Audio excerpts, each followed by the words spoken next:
Talent identification has traditionally focused on selecting the best performers at a single moment in time. However, both research and real-world practice increasingly show that early performance is often misleading. This workshop explores the shift from talent identification to talent development environments, highlighting why talent should be viewed as dynamic, nonlinear, and highly context-dependent, rather than fixed. Using examples from gymnastics, the NFL draft, and successful sporting events around the world, this session challenges how we identify and develop talent. The gymnastics example at the start asks a simple question: which gymnast would you select as the most talented? Most people initially choose the gymnast who best fits the ideal physical profile, often the shortest athlete with a lower center of gravity and perceived biomechanical advantage. However, additional factors such as commitment, agility, and consistency over time are considered.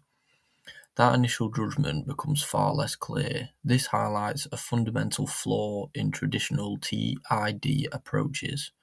What we see first does not necessarily predict future performance. One-off, discrete measurements fail to capture how performance characteristics interact and evolve. Contemporary research supports a nonlinear, dynamic system approach where talent emerges through development rather than being immediately identifiable. Phillips et al. 2010.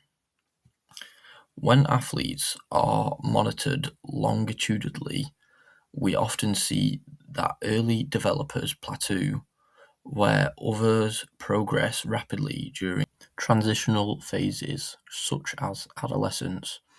The examples of Arnold and Lorenz demonstrate that instability in performance measures may actually indicate development change rather than lack of talent. This reinforces the idea that talent cannot be reduced to single variables like height, speed, or strength. Instead, talent is the result of the interaction between physical, psychological, and social and environmental factors over time, aligning with ecological and system-based theories of skill acquisition. David et al. 2013. The NFL draft is often described as the most sophisticated talent identification system in the world.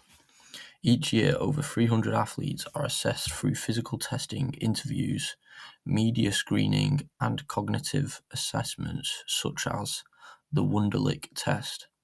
Despite costing approximately $200 million to operate, the system is estimated to be only 15 to 19% effective at predicting long-term professional success. Cognitive testing provides a clear example of this limitation. Dan Marino, one of the greatest quarterbacks in NFL history, just scored a 16 out of 50 on the Wonderlic. Meanwhile, the only athlete to score perfect 50 fell to the 5th round in the draft, partially because teams perceived him as too smart and potentially uncoachable. This demonstrates that even highly resourced TID systems struggle to accurately predict future excellence, reinforcing the need to prioritize development rather than selection. Rather than asking who is talented, talent development environments ask what environments best support long-term athlete development. Martindale et al. 2007 identifies key characteristics of effective TDEs, including a long-term focus, coherent support systems, individualizing development, and alignment between coaches, organizations, and families. Real-world examples support this approach. Regions such as Curaçao and Samoa produce disproportionately high numbers of elite athletes, not because of superior genetics alone, but due to the strong cultural identity, opportunity, role models, and consistent developmental pathways. These environments prioritize learning, resilience, and adaptability rather than early success. A critical warning within talent development is David Hume's principle that an out from an is.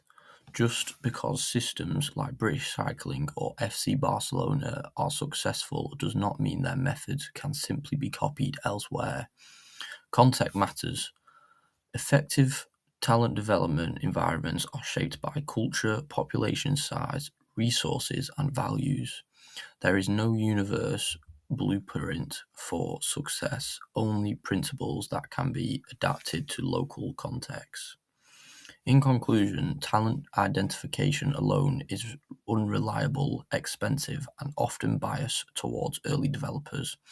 The evidence strongly supports a shift towards talent development environments, where talent is nurtured over time through high-quality coaching, appropriate challenge, and supportive cultures.